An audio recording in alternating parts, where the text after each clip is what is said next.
जोपर्यंत माझे हातपाय हालतात तोपर्यंत तुमचं भलंच करेन. मी काम करून दाखवेन, कारण मी काम करणारा माणूस आहे. जमिनीचे पैसे आले तर निवडणुकीत वाया घालवू नका, कारण राजकारण लई वंगाळ आहे.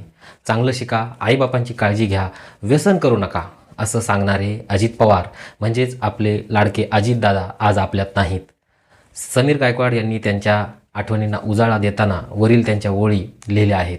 अजितदादा गेले या बातमीवर विश्वास ठेवायला महाराष्ट्र अजूनही तयार नाही.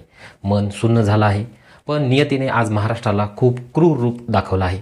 मुंबईहून बारामतीला निघालेल्या अजितदादांच्या विमानाला अपघात झाला आणि त्यातच अख्खा महाराष्ट्र होरपळून निघाला. राष्ट्रवादी काँग्रेसचे अध्यक्ष, महाराष्ट्राचे उपमुख्यमंत्री, राज्याचे अर्थमंत्री श्री अजित पवार यांचा विमान अपघातात आज दुर्दैवी मृत्यू झाला. अजितदादा आणि त्यांच्या इतर सहकाऱ्यांना भावपूर्ण श्रद्धांजली. हा विमान अपघात नेमका कसा झाला? तिथल्या प्रत्यक्षदर्शी लोकांनी काय पाहिलं? श्री अजित पवार यांच्यासोबत विमानामध्ये आणखी कोण कोण होतं? हे विमान कोणत्या कंपनीचं होतं?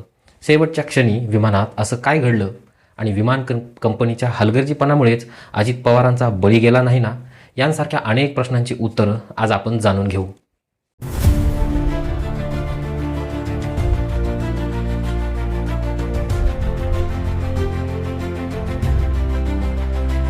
नमस्कार, मी आहे महेश मडके. आज 28 जानेवारी 2026 हा दिवस महाराष्ट्रासाठी अतिशय दुःखद बातमी घेऊन आला. आजची सकाळ राज्यासाठी अत्यंत दुर्दैवी ठरली. विमान अपघातात राज्याचे उपमुख्यमंत्री, राष्ट्रवादी काँग्रेसचे अध्यक्ष श्री अजित पवार यांचं दुःखद निधन झालं. अजितदादांविषयी आपल्या भावना व्यक्त करताना युवा कवी डॉक्टर स्वप्नील चौधरी लिहितात, अडल्या नडल्यात हात देणारा, चुकलं तर फैलावर घेणारा, स्पष्ट बोलणारा, थेट होता दादा माणूस. माणूस म्हणून ग्रेट होता. दादा वागणा बोलण्यात साधा होता. शब्दाचा वादा पक्का होता. दादा तू खरा महाराष्ट्राचा दादा होतास. होय, अजितदादा दिलेला शब्द पाळणारे नेते होते. त्यांच्या पक्षाचं चिन्ह असलेल्या घड्याळाची टिकटिक आज अचानक बंद झाली. सकाळी 6 वाजता उठवून कामाला सुरुवात करणारा नेता आता कधीच उठणार नाही. मंत्रालयातील त्यांच्या दालनासमोर आता लोकांची गर्दी पाहायला मिळणार नाही. अजितदादा आता कायमचे नॉट रिचेबल झाले आहेत.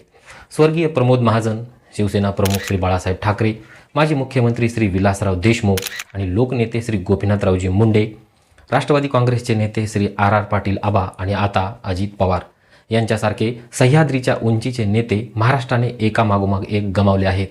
हा अपघात इतका भयंकर होता की मृतदेह ओळखणं देखील शक्य नव्हतं. अशावेळी हातातील घड्याळावरूनच हे अजित पवार आहेत ही ओळख पटवायची वेळ येणं हा नियतीचा क्रूर खेळ आहे. अजितदादा आज सकाळी ठीक 8:10 मुंबईहून विमानाने बारामतीकडे निघाले होते.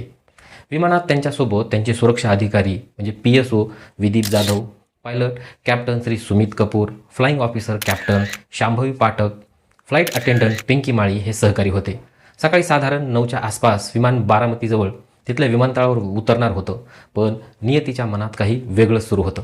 8:50 धावपट्टी नजरेत असताना पायलटने विमान धावपट्टीवर घेण्याचा प्रयत्न केला. पण कॅप्टन शांभवी पाठक यांना विमानात काहीतरी गडबड असल्याचं जाणवलं. त्यांनी लँडिंगचा पहिला प्रयत्न करून पाहिला, पण तो अयशस्वी झाला. त्यानंतर पायलटने पुन्हा एकदा राऊंड लँडिंग करण्याचा प्रयत्न केला. म्हणजे नेमकं विमान या ठिकाणी लँडिंग होत नसताना त्यांनी थोडा रन घेऊन पुन्हा विमान धावपट्टीवर आणण्याचा प्रयत्न केला. पण या प्रयत्नात मात्र वैमानिकाचं नियंत्रण सुटून विमान भरकटलं आणि धावपट्टीसाठी जो भराव टाकला होता त्याच्या बाजूला जाऊन जमिनीवर विमान जोरात आपटलं. हे सगळं अवघ्या काही क्षणात घडलं होतं. आणखी 2 ते 3 मिनिटं विमान जर नियंत्रणात राहिलं असतं तर अजितदादा सुखरूप खाली उतरले असते. अपघाताच्या ठिकाणाजवळ जे घरं होते तिथं राहणाऱ्या निकिता पाटोळे यांनी अंगणातून हे दृश्य पाहिलं होतं. जमिनीवर टेकताना विमानाचा मोठा स्फोट झाला आणि विमानाने पेट घेतला. विमानातील 2 व्यक्ती या स्फोटात बाजूला फेकल्या गेल्या. त्यांच्या शरीराने पेट घेतलेला असल्याने ते दोघे नेमकं कोण होते याचा अंदाज त्या गावकऱ्यांना आला नव्हता. विमानाचे तुकडे तुकडे होऊन ते इतरत्र विखुरले गेले होते. विमानात इंधनसाठा भरपूर असल्याने आगीने मोठा पेट घेतला. स्फोटाचा आवाज मोठा झाल्याने जवळच विमानतळावर अजितदादांची वाट बघणारी त्यांची जी टीम होती ती अपघातस्थळी धावत आली. प्रत्यक्षदर्शी असणाऱ्या ग्रामस्थांनी सांगितलं की आम्ही हातात पाण्याच्या बकेट घेऊन आग विझवण्याचे प्रयत्न केले, पण आगीचं स्वरूप रौद्ररूप मोठं असल्याने त्यांचे ते प्रयत्न अपयशी ठरले. अर्धवट जळालेले मृतदेह या गावकऱ्यांनी घरून आपल्या चादर ब्लँकेट आणून ते झाकण्याचे प्रयत्न केले.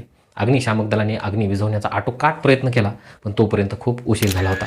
आग इतकी तीव्र होती की संपूर्ण विमान जळून खाक झालं होतं. अवघ्या 10 ते 15 मिनिटात आगीने आतल्या प्रवाशांच्या आयुष्याचे दोर कायमचे कापले होते. यात अजितदादांना जवळच्या दवाखान्यात नेण्यात आलं, पण जीवन मृत्यूच्या या स्पर्धेत आज मृत्यूने अचानक अजितदादांना गाठलं होतं. अजितदादा आणि त्यांच्यासोबतचे सर्व सहकारी यांचा दुर्दैवी मृत्यू झाला होता. अंगाचा थरकाप उडेल इतका भीषण हा अपघात होता. मृतदेह होरपळून निघाले होते. अनेक वर्षांपासून दादांचे सुरक्षा रक्षक असलेले Vidup Jadhav, pilot captain Sumit Kapoor, Shambhavi Pathak, crew member Pinky Mali यांनी जगाचा निरोप घेतला होता. पिंकी माळीला आपल्या वडिलांची अजितदादांसोबत भेट घालून द्यायची होती. ती भेट आता कधीच घडून येणार नव्हती. अजितदादा त्यांच्या शिस्त व वक्तशीरपणाबद्दल प्रसिद्ध होते.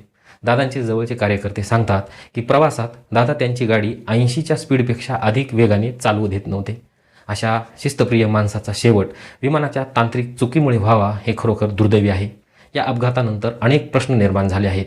हे विमान ज्या VSR व्हेंचर्स कंपनीचं होतं, याच विमानाचा सप्टेंबर 2023मध्ये देखील मुंबई विमानतळावर असाच अपघात झाला होता. त्यावेळी DGCA म्हणजेच हवाई वाहतूक प्राधिकरणाने याची म्हणावी तशी चौकशी केली नसल्याचं बोललं जात आहे. केवळ वैमानिकांना आणखी प्रशिक्षण द्या एवढाच आदेश DGCAनं दिला होता. अजितदादांच्या ताफ्यातील या विमानात अनुभवी पायलट असणं गरजेचं होतं असाही एक सूर ऐकू येतोय. शिवाय जेव्हा लँडिंग करताना अशी अडचण येते तेव्हा आणखी एक राऊंड लँडिंगचा प्रयत्न अनुभवी पायलटने केला असता असंही बोललं जातंय. इथे आणखी एका महत्त्वाच्या मुद्द्याकडे लक्ष दिलं पाहिजे. तो मुद्दा म्हणजे VSR कंपनीच्या या विमानाबाबत मुंबई अपघातात अशीच लँडिंगची अडचण येऊन अपघात घडला होता. खाजगी विमान कंपन्या इंधन वाचवण्यासाठी राऊंड लँडिंगचा तिसरा प्रयत्न करत नाहीत.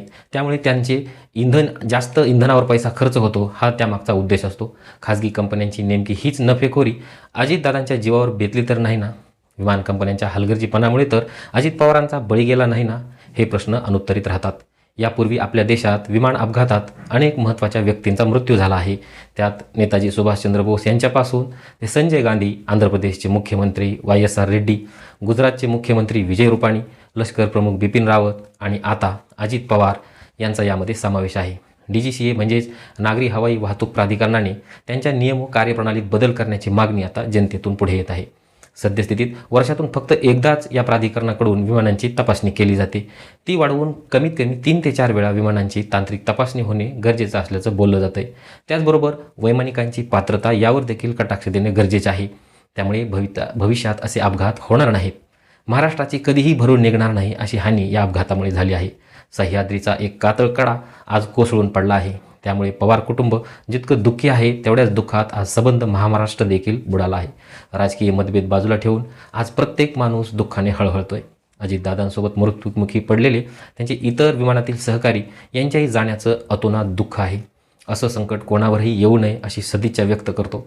कुटुंबियांना या दुःखातून सावरण्याचे बळ मिळो ही प्रार्थना करून थांबतो आणि जाता जाता एक सांगतो, अजितदादा, हा महाराष्ट्र तुम्हाला कधीच विसरणार नाही. तुम्हाला अखेरचा जय महाराष्ट्र.